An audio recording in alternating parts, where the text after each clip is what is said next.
আজকের ভিডিওটা আমাদের জন্য একটু অন্যরকম। একজন বাবা-মা হিসেবে সন্তানের সামান্য অসুস্থতাও কতটা দুশ্চিন্তা সেটা যাদের সন্তান আছে তারা খুবই ভালো করে বুঝবে। হ্যালো এভরিওয়ান, আসসালামু আলাইকুম। Welcome to my new blog video Jeon Khadija 001। কোন জায়গা থেকে ভিডিওটা দেখছেন অবশ্যই কমেন্ট করে জানাবেন। আমার মেয়ে প্রায় 2.5 মাসের মতো হয়ে যাচ্ছে। তো অনেকেরই দেখতে পেয়েছি যে খুব ছোট থাকতেই ডাইপার পরায়, বাট আমি হচ্ছে এই 2.5 মাসেই প্রথম আমার মেয়েকে ডাইপার পরাচ্ছি। শুধু হসপিটালে নিয়ে যাব দেখে ঝটপট করে আমার মেয়েকে রেডি করে ফেলেছি। দেখেন মাশাআল্লাহ অনেক সুন্দর লাগছে। কেউ মাশাআল্লাহ বলতে ভুলবেন না। 2 দিন ধরে আমাদের ছোট্ট মেয়েটার শরীরটা ভালো ছিল না। ওকে নিয়ে অনেক চিন্তায় ছিলাম। তাই আর দেরি না করে সকালে হসপিটালে নিয়ে যাওয়ার সিদ্ধান্ত নিলাম। তারপর শুরু হলো আমাদের পুরো দিনের ব্যস্ততা। আর এমন একটা দিন পড়েছে বৃষ্টি যেন কমছেই না। এই বৃষ্টি পড়তেছে আবার বৃষ্টি কমে গিয়েছে। দেখেন কি একটা অবস্থা রাস্তাঘাটের। যাই হোক এখন তো হসপিটালে যেতেই হবে, তাই না? মেয়ে অসুস্থ বলে কথা। ডক্টরের কাছে পৌঁছে প্রথমে টিকিট কাটা, তারপর সিরিয়াল নেওয়া, অপেক্ষা করা, সবকিছু একটু সময় সাপেক্ষ ছিল। কিন্তু সন্তানের জন্য এসব কোনো কষ্টই মনে হয় না।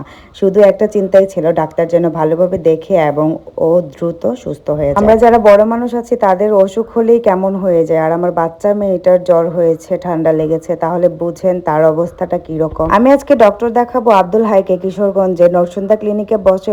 উনি নাকি বাচ্চাদের জন্য খুবই ভালো। দেখা গিয়েছে এখানে অনেক অনেক বাচ্চাদেরকে নিয়ে আসে। আসলে ডক্টরের কাছে গেলে দেখা যায় যে কত মানুষ অসুস্থ, তাই না? আমরা তো ঘরে বসে থাকি, ওইরকম বোঝা যায় না, বাট ডক্টরের কাছে প্রত্যেকটা দিনই হচ্ছে পেশেন্ট থাকবেই থাকবে। দেখেন আমার মেয়েটা ঘুমাচ্ছে আর আম্মুর কুলেই ছিল আমার মেয়ে। আম্মুই ডাক্তারের কাছে নিয়ে গিয়েছে। যাক, অবশেষে আম্মু ডাক্তারের কাছে গেল। ডাক্তার খুব মনোযোগ দিয়ে আমাদের মেয়েকে পরীক্ষা করলেন এবং কি কি ওষুধ খাওয়াতে হবে, কিভাবে যত্ন নিতে হবে সবকিছু সুন্দরভাবে বুঝিয়ে দিলেন।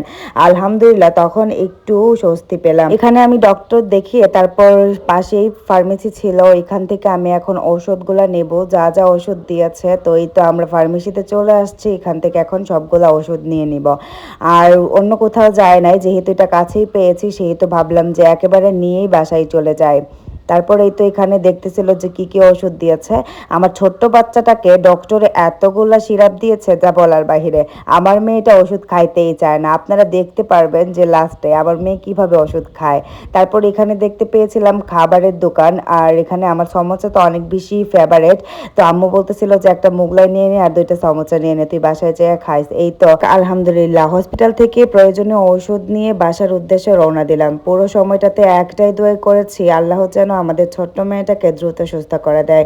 আপনারা সবাই আমাদের মেয়ের জন্য দোয়া করবেন। আমার কাছে একটাই চাওয়া, এখানে যতগুলা বাচ্চা দেখেছিলাম আল্লাহ যেন সব অসুস্থ শিশুদের সুস্থতা দান করেন এবং সব বাবা মায়ের মনকে শান্তি দেন। আল্লাহ চাইলে সবকিছুই পারেন। যাক, আল্লাহ ভরসা, আমার মেয়েও তাড়াতাড়ি সুস্থ হয়ে যাবে আল্লাহ চাইলে।